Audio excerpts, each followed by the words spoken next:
Bon, là, j'ai des testeurs qui vont me dire si ça a le goût de la pomme ou de la poire ou... Alors, C'est vraiment bon. C'est délicieux. Ouais. Un mélange entre les deux. Un peu Ouais. la pomme puis un petit peu la poire. bon, ben... Mais la texture est... J'aurais jamais su que c'était pas Non, de la pomme. C'est du navet.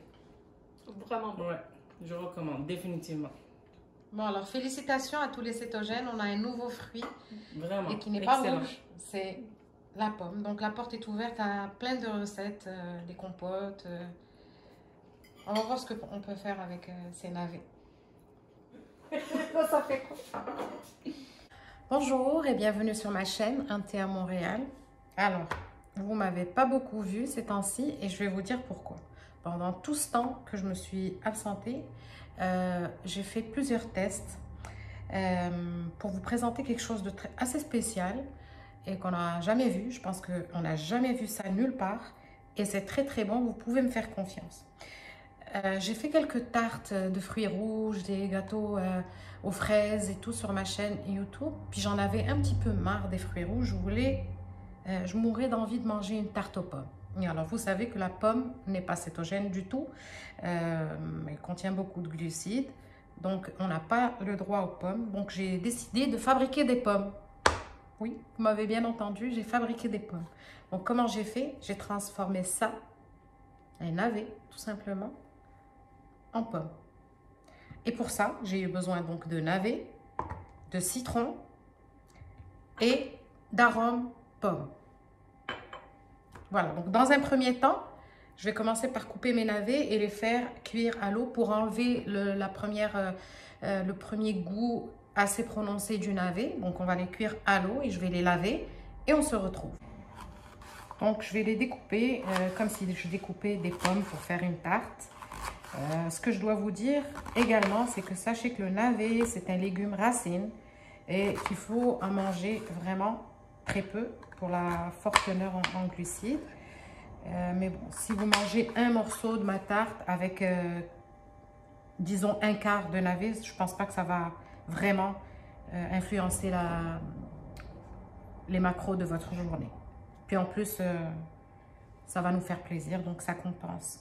Aussi, je vous ai dit que je n'ai jamais vu ça nulle part. Donc, si quelqu'un a vu quelqu'un transformer des navets, donner au navet le goût de la pomme sur une vidéo d'une chaîne YouTube, d'un autre que moi je ne connais pas, mettez-le moi en commentaire. Je serais surprise de savoir s'il y a quelqu'un d'autre qui a pensé avant moi.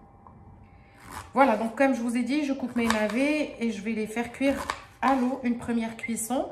Ensuite, je vais les passer dans une passoire et les faire cuire dans un jus de citron dans un deuxième temps.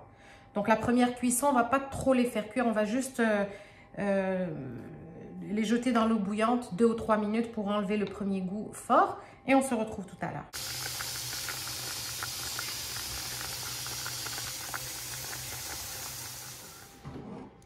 Alors, après la première cuisson, on va les passer dans une passoire.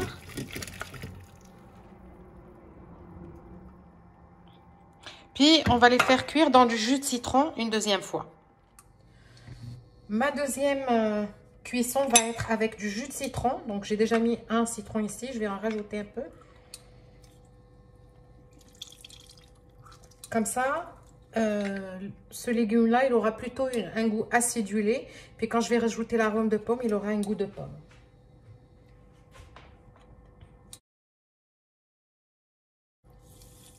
Vous en mettez beaucoup, hein? Moi j'en ai mis 2 ou 3.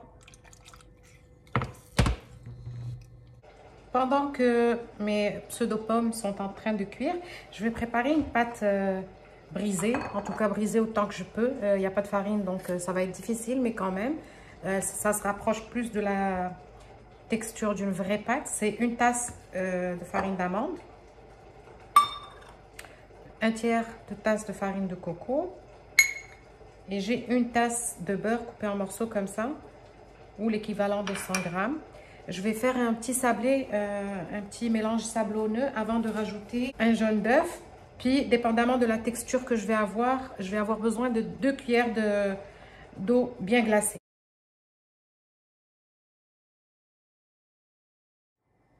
Alors, une fois que j'ai un mélange à peu près comme ça, vous allez être tenté de l'aplatir et de le mettre dans votre moule. Mais non, mettez quand même l'œuf pour que ça se tienne bien dans le four et que ça ne se défasse pas. Donc, c'est juste un jaune d'œuf.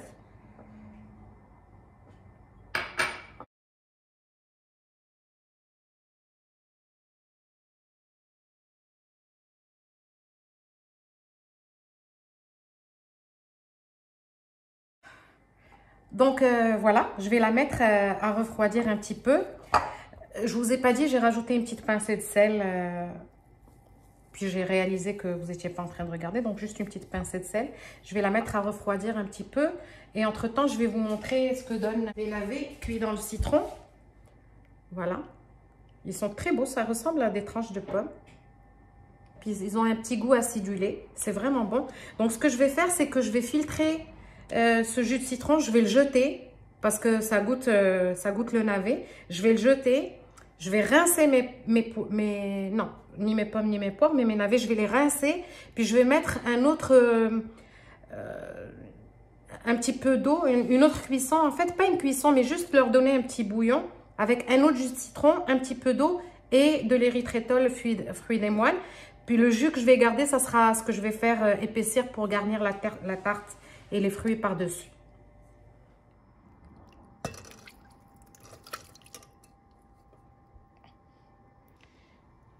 Voilà, je vais mettre encore du jus de citron, un peu d'érythrétol, puis on va faire juste bouillir 2 ou 3 petites minutes.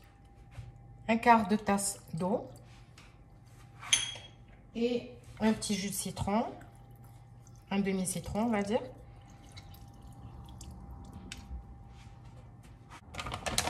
Et je vais rajouter mon fruit des moines, érythrétol. Je ne sais pas si vous l'avez trouvé, mais en ce moment, ils sont en rupture de stock. Donc, ceux qui ne trouvent pas utilisent juste de l'érythrétol ou juste du fruit des moines tout seul. Donc, je vais mettre 2 cuillères à soupe, comme ça, par-dessus. Puis à la fin, je vais mettre l'arôme poivre.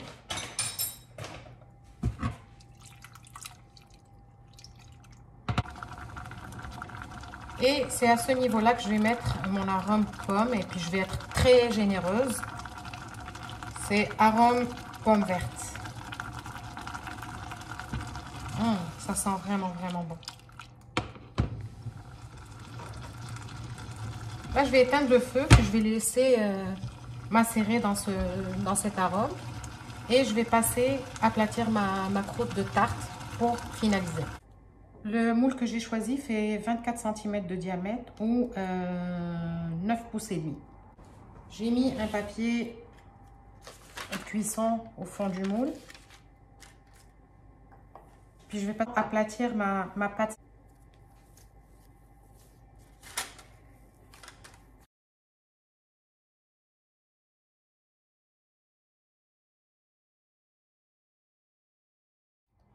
Donc finalement, j'ai mis mon papier de cuisson sur le comptoir, c'est plus facile.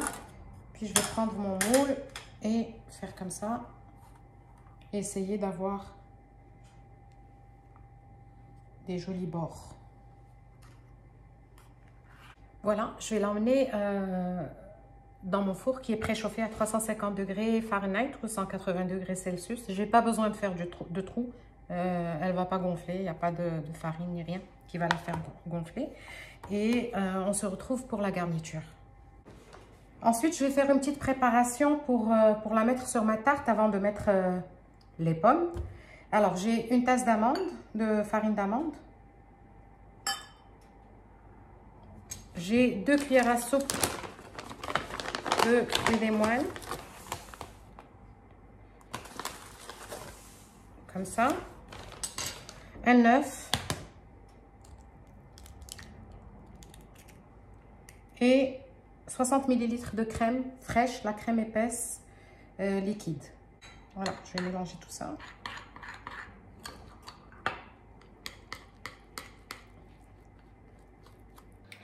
Je vais mettre aussi un petit peu de vanille. Ça va nous donner comme une crème pâtissière en fait. Alors, j'ai de la vanille liquide ici.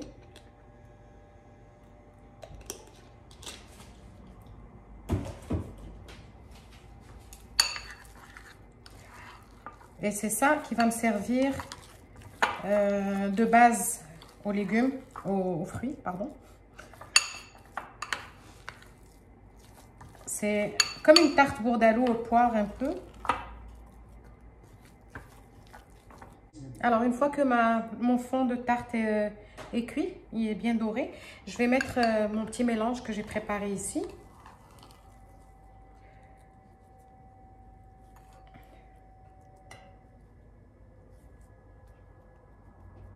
Je vais bien l'étaler sur tout le fond de tarte et on se retrouve.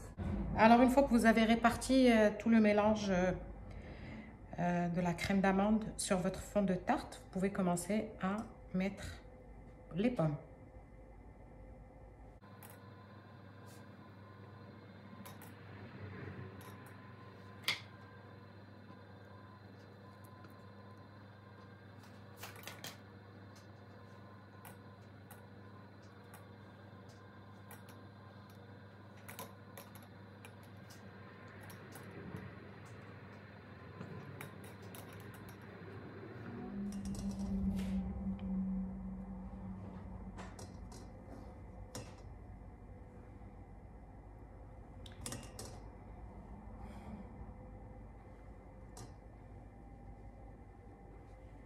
Et voilà, donc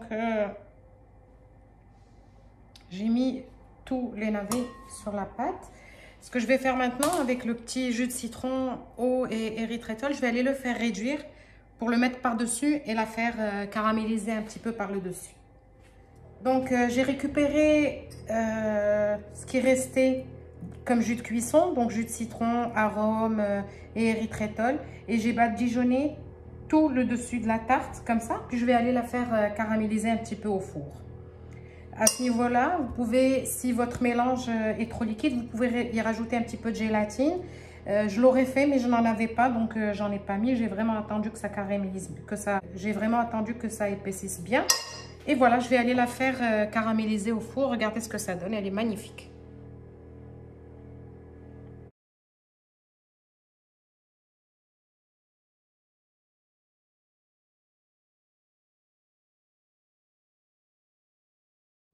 Et donc voilà notre tarte aux pommes.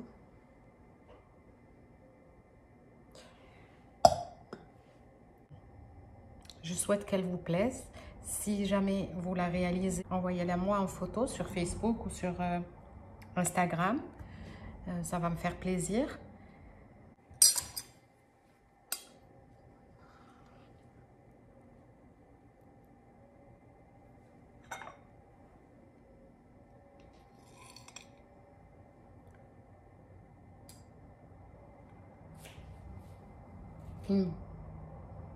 Un petit 8e de tarte comme ça avec un bon café, ça va nous faire du bien. Et voilà. Mettez-moi un like, partagez mes recettes si vous les aimez. Ne partagez pas celles que vous n'aimez pas évidemment, mais au moins si vous appréciez ce que je fais, partagez-les sur les réseaux sociaux. Abonnez-vous en grand nombre. Donc merci d'avoir suivi ma recette. Je vous souhaite un bon retour à la normale et à très bientôt avec une nouvelle recette. Des amandes, mais bon, une petite pointe comme ça, c'est pas grave. Ça faisait longtemps que j'avais envie d'un dessert comme ça. La texture? C'est moelleux. Entre pommes et poire, Ouais. moi je trouve vraiment un mélange des deux. Mais c'est délicieux, ça goûte aucunement le navet. Bon, Et donc on peut en manger autant qu'on veut? ben là, une pointe, c'est suffisant parce que quand même, il y a les glucides, dans le... des amandes, mais bon, une petite pointe comme ça, c'est pas grave. Ça faisait longtemps que j'avais envie d'un dessert comme ça.